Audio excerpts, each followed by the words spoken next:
Hello student, છેલ્લે આપણે ગુણવત્તા નિયંત્રણના ઉપયોગો કર્યા હતા. હવે આપણે કરીશું કે ચલ માટેના આલેખો. હવે જ્યારે ઉત્પાદિત વસ્તુ માટે ગુણવત્તા લક્ષણ માપી શકાય તેવું હોય ત્યારે જે નિયંત્રણ આલેખો તૈયાર કરવામાં આવે છે તેને ચલનાત્મક આલેખો કહેવામાં આવે છે. બરોબર?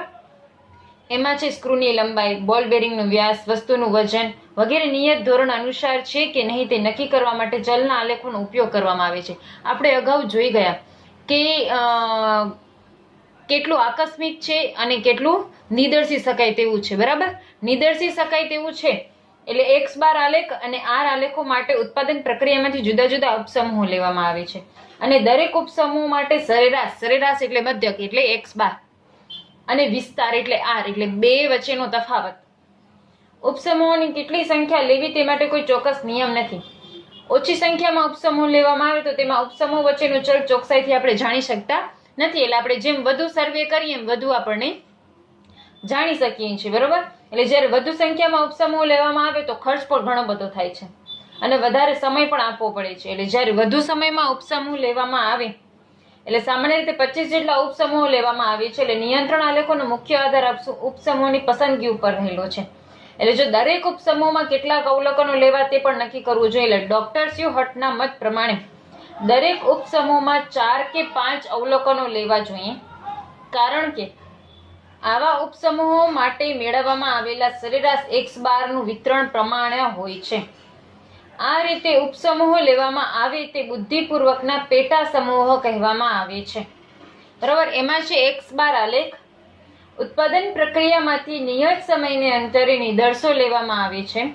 આવા નિદર્શો સમયને શું કહેવામાં આવે છે? નિદર્શોને ઉપસમૂહો કહેવામાં આવે છે. તેમને કુલ સંખ્યાને m વડે દર્શાવવામાં આવે છે અને દરેક નિદર્શોને n વડે n એકમો લઈ તે એકમ માટે ચલ લક્ષણ x ની કિંમત મેળવવામાં આવે છે. એટલે સામાન્ય રીતે લગભગ 25 સમૂહો લેવામાં આવે છે. એમાં દરેક ઉપસમૂહમાં અવલોકન n ની સંખ્યા 4 કે 5 લેવામાં આવે છે. એટલે દરેક ઉપસમૂહમાં મધ્યક x બાર અને વિસ્તાર r શોધવામાં આવે છે. જો ચલ x નું વિતરણ મધ્યક μ અને પ્રમાણિત વિચરણ અચળાંક વાળું પ્રમાણીય વિતરણ હોય તો x બાર નું વિતરણ પણ પ્રમાણીય બને છે. એનું સૂત્ર છે કે x આલેખ માટે આપણે મધ્યરેખા CL બરાબર x ડબલ બાર. બરાબર? અને એની નીચલી નિયંત્રણ સીમા રેખા છે કે x double bar minus A2 અને R બાર. હવે x ડબલ બાર આપણે શોધીશું, R બાર પણ આપણે શોધીશું. A2 ની વેલ્યુ આપણને આપેલી હશે. બરોબર? એટલે A2 અને R બાર. ઉપલી નિયંત્રણ સીમા છે કે x ડબલ બાર પ્લસ A2 અને R બાર.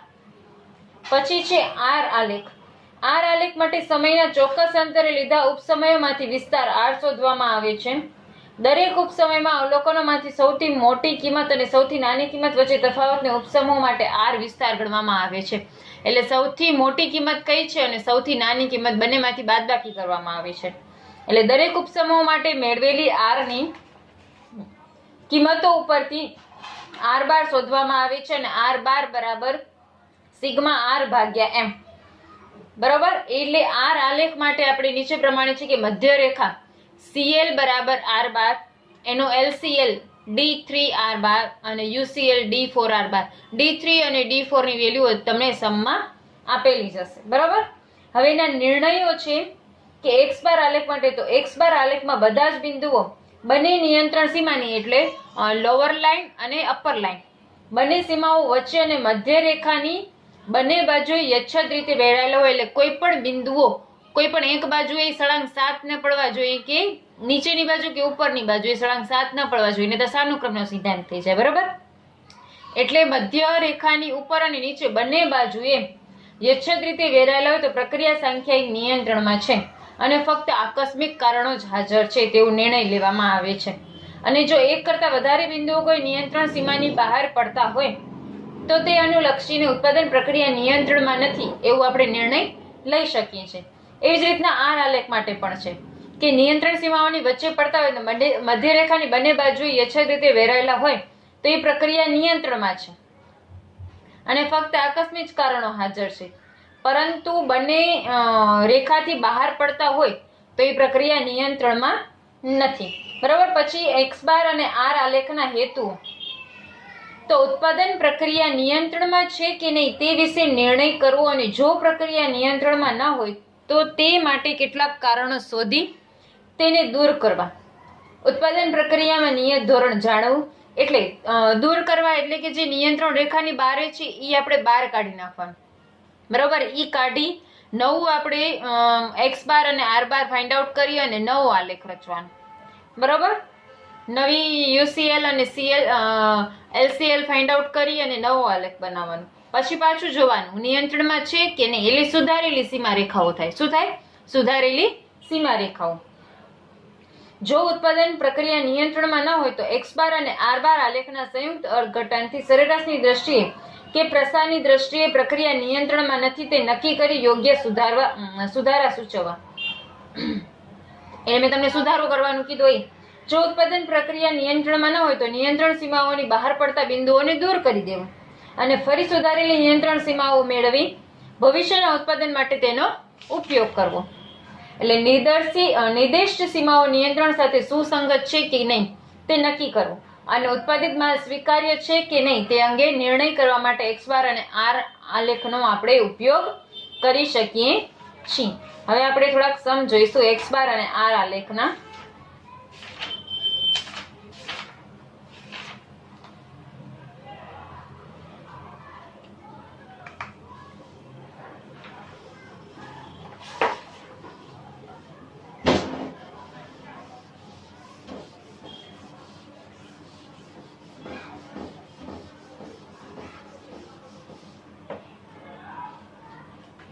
હવે એમાં છે સમ નંબર 21. Sum number 21.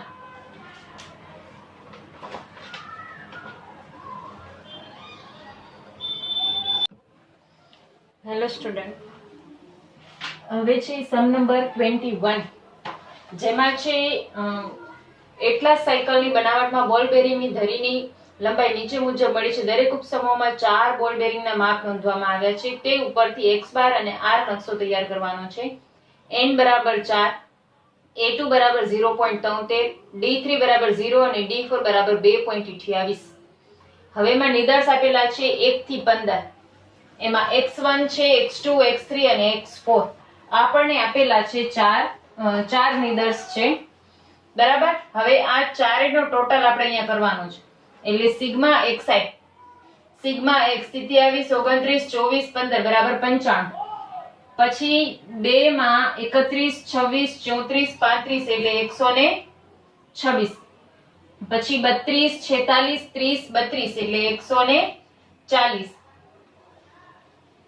પછી છે 35, 20, 34 અને 46 એટલે છે 135. પછી 55, 25, 33 અને 54 એટલે 167. 22, 46, 52, 42, 162.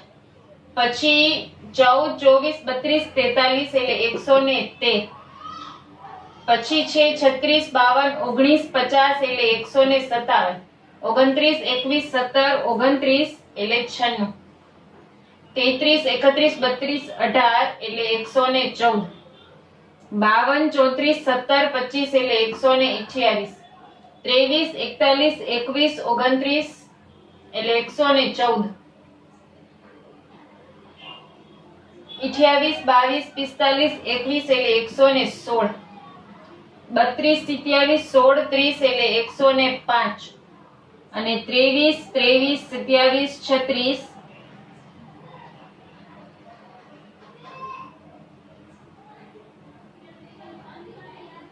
109. બરોબર. હવે અહીંયા કરશું x બાર. x બાર એટલે જે સરવાળો છે એમાં ટોટલ આવેલા છે 4 એટલે આના ભાગ્યા 4. 95 ભાગ્યા 4 એટલે 23.75. 126 ભાગ્યા 4 એટલે 31.5. 140 ભાગ્યા 4 એટલે 35. 135 ભાગ્યા 4 એટલે 33.75. 167 ભાગ્યા 4 41.75. 162 ભાગ્યા 4 40.5. 113 ભાગ્યા 4 28.25. 157 ભાગ્યા 4 39.25. 96 ભાગ્યા 4 24. 114 ભાગ્યા 4 28.50. 128 ભાગ્યા 4 32. 114 ભાગ્યા 4 128.50. 116 ભાગ્યા 4 29. 105 ભાગ્યા 4 26.25. 109 ભાગ્યા 4 27.25. હવે આ બધાનો શું કરશું? સરવાળો.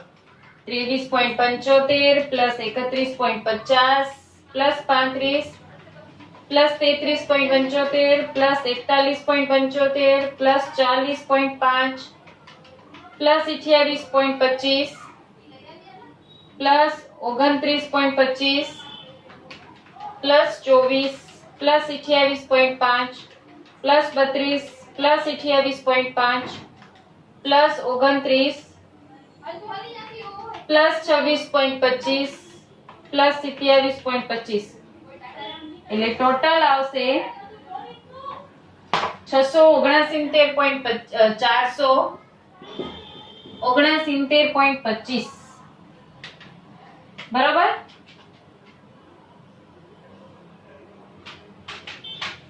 હવે આપણે શોધીશું R. બરાબર? વિસ્તાર R. હવે વિસ્તાર કેવી રીતના, જે સૌથી મોટું હોય.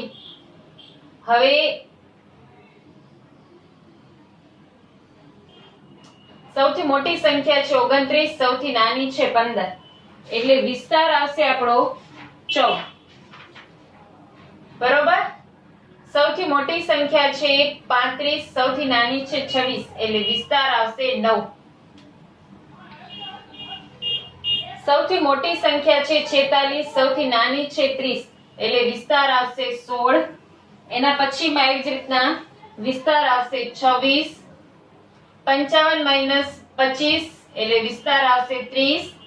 52 માઈનસ 22 એટલે વિસ્તાર આવશે 30. 43 માઈનસ 14 એટલે વિસ્તાર આવશે 29.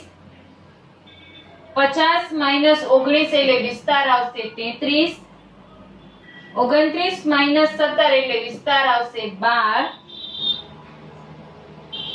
પછી 33 માઈનસ 18 એટલે વિસ્તાર આવશે 15. 52 માઈનસ 17 એટલે વિસ્તાર આવશે 35.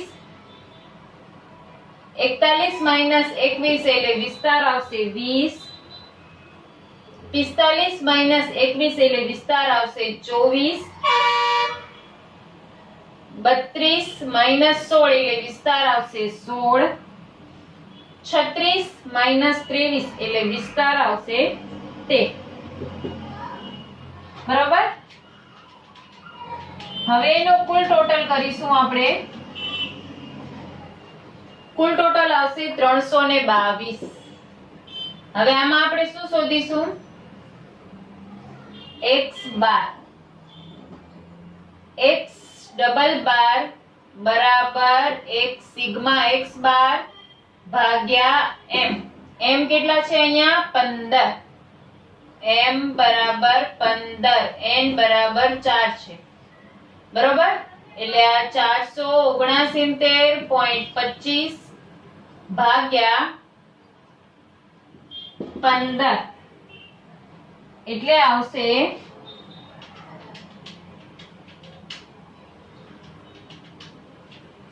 31.28. અને r બાર આવશે સિગ્મા r ભાગ્યા m. 322 ભાગ્યા 15 એટલે 21.47. બરોબર?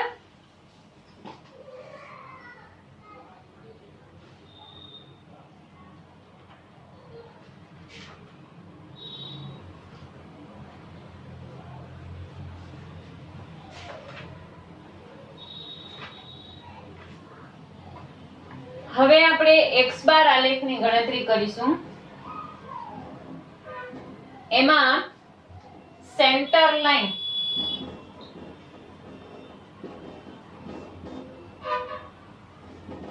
CL એટલે x ડબલ બાર એટલે ઈ આવશે 31.28. પછી UCL એટલે x ડબલ બાર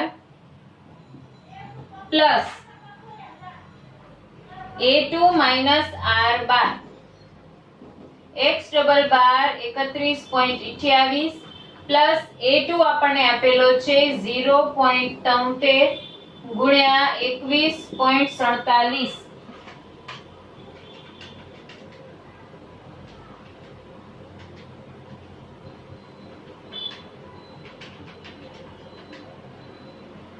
એટલે આવશે 46.95. LCL x double bar minus A2 R બાર 31.28 માઇનસ 0.73 ગુણ્યા 21.47.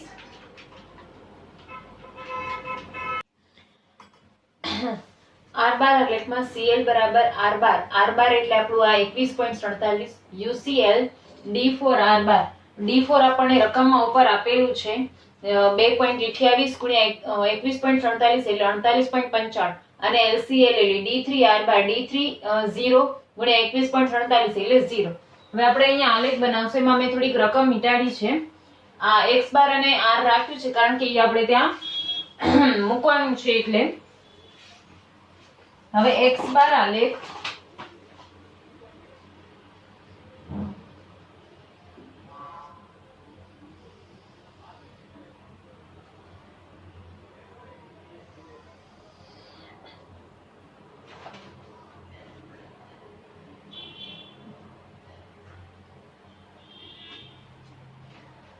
હવે જો એમાં અહીંયા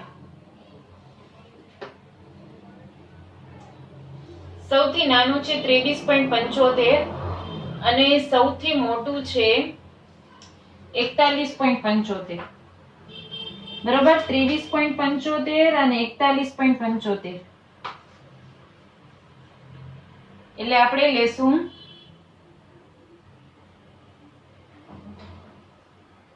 22, 24, 26, 28, 30, 32, 34, 36. આમાં તમને એક જ આલેખમાં બે આલેખ બનાવવા પડશે. તમે પ્રેક્ટિસ પણ એમ જ કરજો. અડધો આલેખ x બાર નો અને અડધો આલેખ r નો. બરોબર,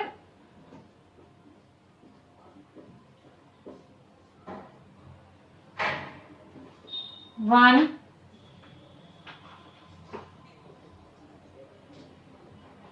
2 3 4 5 6 7 8 9 10 11 12 13 14 15. એમાં ફર્સ્ટમાં છે 23.75. 23 પોઈન્ટ એટલે આ 23 અને એનાથી થોડુંક જ નીચે. બરાબર, હું આ મૂકું છું. પછી છે 31.50 એટલે 30 થી અડધો 31 થશે ને એના ઉપરનું. બરાબર, તમે પ્રોપર મૂકી શકશો આલેખમાં બિંદુ. પછી 35 એટલે 34 અને 35 ની વચ્ચેનું. પછી 33.75 એટલે 32 ને 34 ની વચ્ચે 33 ને એનાથી ઉપર અડધું. અડધેથી થોડું ઉપર, 34 થી થોડું નીચે કરશો એટલે થઈ જશે. બરાબર, બિંદુ 41.75 એટલે આ 41 અને 42 થી થોડું નીચે. પછી 40.5 એટલે 40 થી થોડુંક ઉપર. 28.25 એટલે 28 થી થોડુંક ઉપર.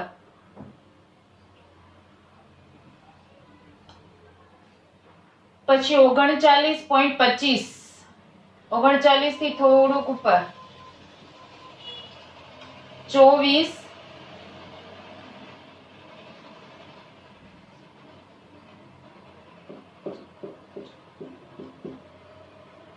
પછી 28.50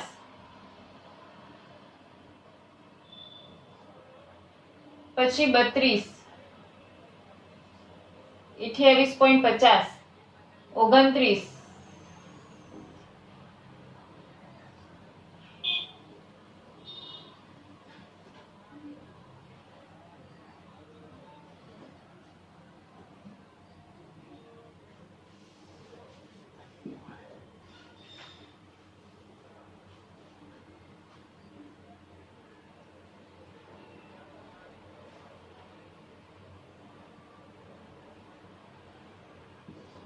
26.25,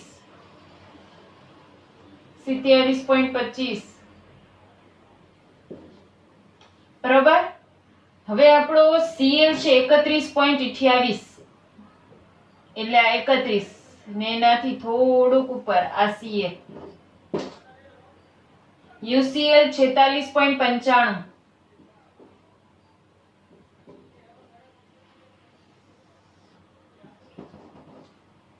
અને LCL 15.6. બનાવ્યું નથી મેં, ચાલશે, હવે અહીંયા મૂકી દઉં છું. બરોબર. આપણે આ જોવાનું, એના પ્રમાણે મુકાય.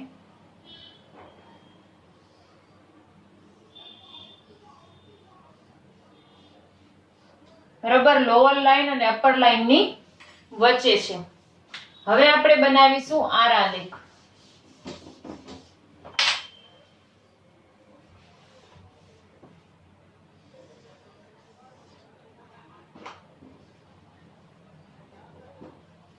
હવે આર માં અપર 48.95 અને લોઅર 0, એટલે આપણે એમાં 5 5 નો લેશું, નહીંતર સમાશે નહીં.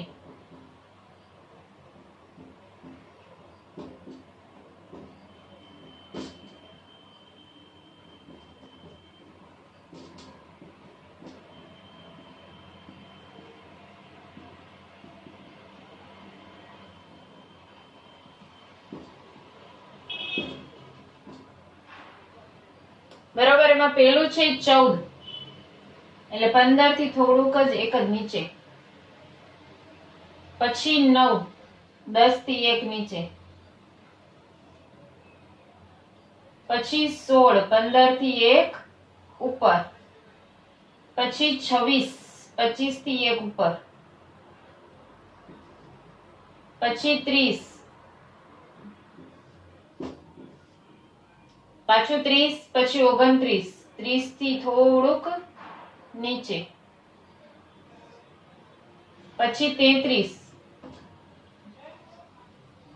35 થી બે ખાંડ નીચે.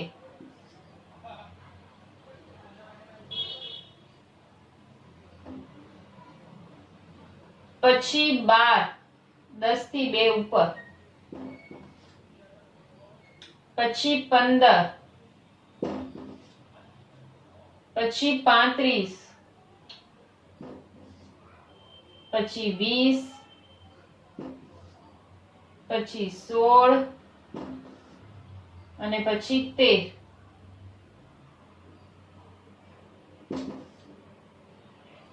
જોઈન્ટ કરી દેશું.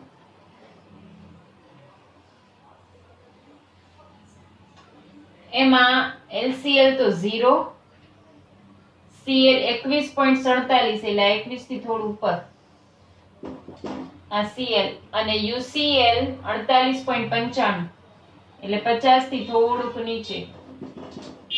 બરાબર. એટલે એની અંદર જ છે, એટલે પ્રક્રિયા નિયંત્રણમાં છે.